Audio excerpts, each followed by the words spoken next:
Hello students, welcome to our online classes. In this class, I am going to deal with one of the very important aspects of English phonetics, that is the phoneme. So first of all, you need to understand that in English phonetics, we study the sound speech or the production of speech as such. And in English, there are a number of phonemes which are differently pronounced even by the native speakers of English. When we get into the details of the phoneme in English, we find that the phoneticians have defined the difference between the two sounds with certain examples. As far as the phoneme is concerned, it is the smallest and distinctive speech sound in English language. It basically distinguishes a word from the another. And in English, as you know, there are 44 sounds, and of course we have the 44 phonemes also. These phonemes are divided into two. There are 24 consonant phonemes and 20 vowel phonemes. It means a total number of speech sounds which occur in a language can be called and can be reduced to a number of sounds or units, and these sound units are generally called phonemes. Despite there being just 26 letters in English language, but there are 44 unique sounds of English which are known as the phonemes in English. Various letters and letter combinations which are known as graphemes in English, and these graphemes are actually used to represent the various sounds of English. As I said just before, there are 44 sounds of English which fall into two categories, that is consonant sounds and vowel sounds, and as usual we have consonant phonemes and vowel phonemes. Before we proceed, let us try to understand what do you mean by graphemes. A grapheme is a written symbol of a phoneme. As I told you, there are 44 sounds of English, and IPA, International Phonetical Association, has recommended certain symbols for each of the sound. So likewise, when we put it on a piece of paper in the written form, the certain symbol, that symbol is called a grapheme.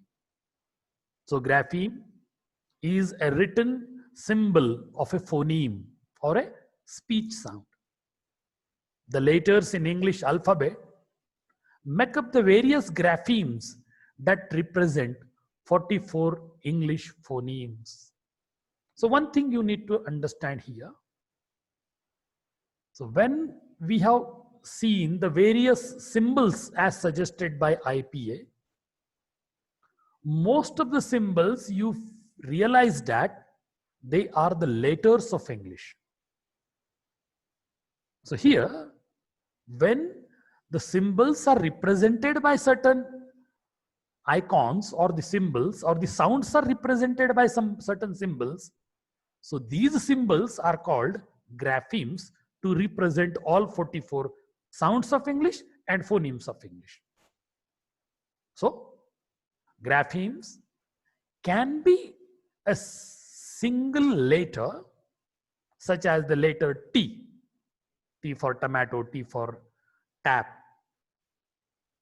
But when we write it down into two slant lines, it becomes T, the sound T, not T. T may be a letter, but T is a sound in English phonetary system. Now let us try to understand the another segment of phonemes, that is allophones. In English phonology, an allophone is a set of multiple possible spoken sounds or phones or signs used to pronounce a single phoneme in a particular language. So take it for example, there are three aspirated sounds: P, T, K. When I pronounced it, I pronounced without aspiration. But when I pronounce these three sounds with aspiration, this normal voiceless P becomes little bit stronger and aspirated, and that is gradually moving towards Marathi F, but not exactly Marathi F. It is P, P, not P or not P, not P, neither P nor P. It is in between. P, P, P, P. Then you have T. It is neither T sound nor the T sound, but it is in between. T, T, T. Same case here in K. It is neither K, it is nor K. K, K, K. So these are the three aspirated sounds in English. The consonant like P is pronounced differently in the word. You take it for example, paper. P-A-P-E-R. How do you pronounce it? Generally, an Indian will pronounce it paper, since the concluding R is silent. P-A-P-A. Paper, paper, paper.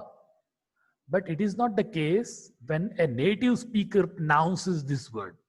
He said paper, paper, paper. So the first one is aspirated. The first P is aspirated, whereas second P is not aspirated.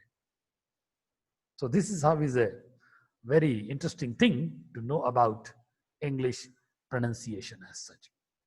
If two sounds occur in a language in the same environment, can change the meaning of a word, and if one of them is substituted for the other, then two sounds are said to belong to two different phonemes. Now you take the example over here. As I said just before, the sound P is substituted by T, and when we get the new word, again you substitute that one with K sound, you will get one more new word. I am taking the example of a word spool. S-P-O-O-L. Sapa, U long, then L. Sapa, Ul. Spool. So simply emit the P sound from spool and add on T sound. The another word is there now, stool. Now you do one thing, remove P and T both in these two words and add on a K sound. Then you have the another word, school. Okay. So this way, the changes are taking place in the pronunciation of different words. You are getting different words with a minor change of a one particular sound also. So as the element in P, in the example, you take another example also. You have a word tap. T-A-P. tap, T-A-B, tab, T-A-G, tag, T-A-N, tan. Okay, so these are the words there, and when you happen to pronounce these words, you realize the difference also. Tap, tab, tag, tan, tab, tab, sorry, tap, tab, tag, tan. So as the element per in the word tab, which separates the word from each other as soon as the sound is changed. See the variation in the subsequent words here. I'll give 3 examples in this context. You have 3 words, C-H-E-F. How do you pronounce it? Chef. C-H-O-I-R, choir. And you have the third word, C-H-E-E-S-E, cheese. How do you pronounce it now? All are starting with C-H, the spelling C-H. Okay, but sometimes you may call it C or K, but it is not K or C. The pronunciation is totally different in all these 3 cases. You have chef, choir, cheese. C-H-E-F, chef. C-H-E-E-S-E, cheese. C-H-O-I-R, choir. In these 3 words, chef, cheese, choir, there is no connection at all as far as pronunciation is concerned. But in the spelling point of view, the words seems to be similar. So that aspect also is very interesting to know about. So then you see here now, one more slide I have presented for your better understanding. And that is the aspirated sounds in English.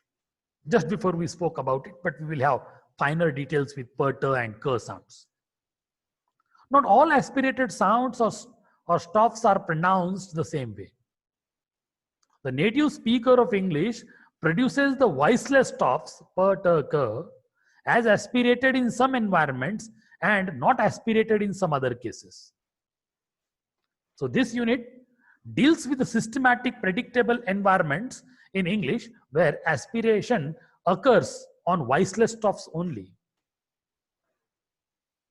Let us see in the perspectives of a native speaker of English how an Indian will pronounce these words and when they are compared with the native speaker's pronunciation. I hope you will understand the difference very easily as far as these aspirated and non-aspirated sounds are concerned. The following names of the city, I'll utter the 3 names of the cities. Victoria, I'll pronounce as if Indian standards. Ottawa and Edmonton. Victoria, Ottawa, Edmonton. Now, when it comes to the native speaker of English, his pronunciation will be different because he will aspirate few cases there. In the following cases, Victoria, Ottawa, and Edmonton, t will be aspirated and it will be pronounced like t, t, t. See here now, Victoria, Ottawa, Edmonton. Victoria, Ottawa, Edmonton. So this t becomes little bit th kind of thing in Marathi. Similarly, you have other 3 sounds starting or having the sound k there. The following words, just listen to me carefully. Actually, accomplish, attic. Actually, accomplish, attic. When it comes to the native speaker, he never says actually. He says actually, accomplish, attic. Actually, accomplish, attic. So that k is a little bit aspirated by them and moving towards the pronunciation like Marathi k. Same thing in the case of p also. See these examples. Appearance, jippa, application. Appearance, jippa, application. This is the standard Indian pronunciation. We don't aspirate the per sound there. But when it comes to the pronunciation by a native speaker, he pronounces like that. Appearance, jipha, application. Appearance, jipha, application.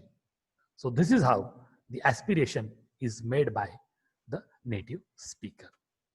So now, towards the end of this class, I would like to let you know the various symbols, as you know very well, but still I will adopt a kind of technique to let you know the better pronunciations along with the examples. So I'll do one thing. I'll take the IPA symbol first. I will pronounce it. I will let you know the different phonemes and the kind of pronunciation made. So first I will pronounce the symbol followed by the examples. B, bug. B, bubble. D, dad. D, add. F, fat. F, cliff. G, gun.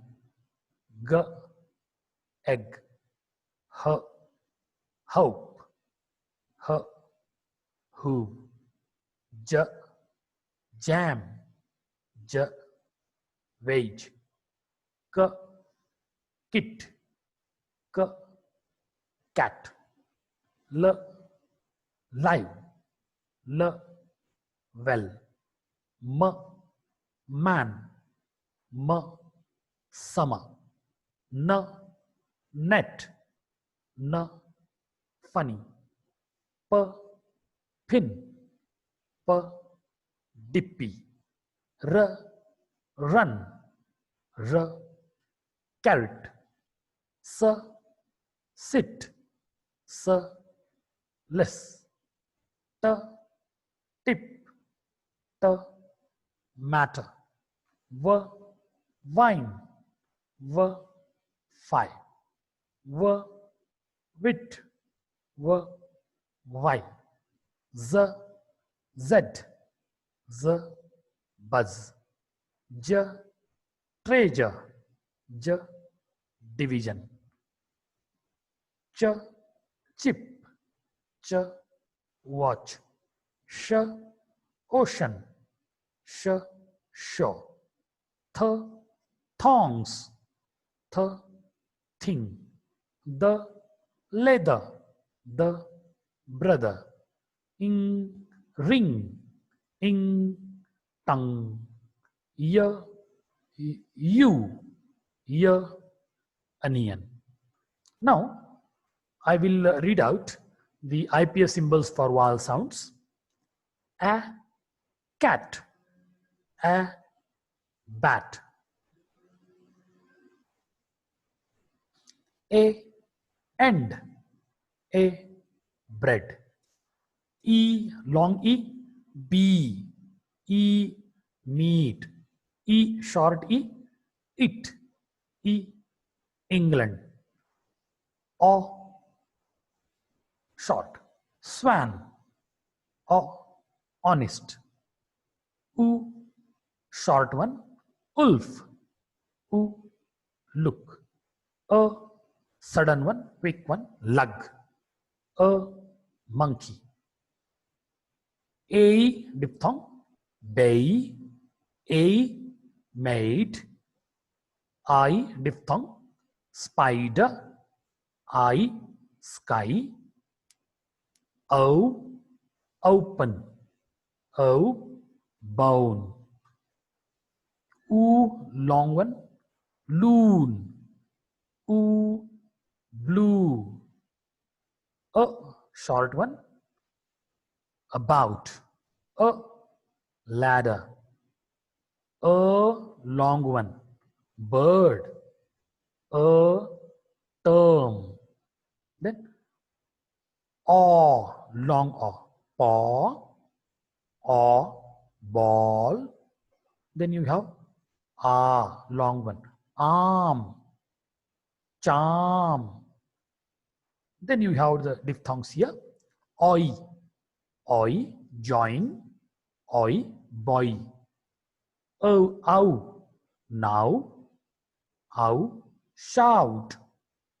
Air, chair, air, dare. Ear, ear, ear. Steer, oor, cure, oor. Tourist.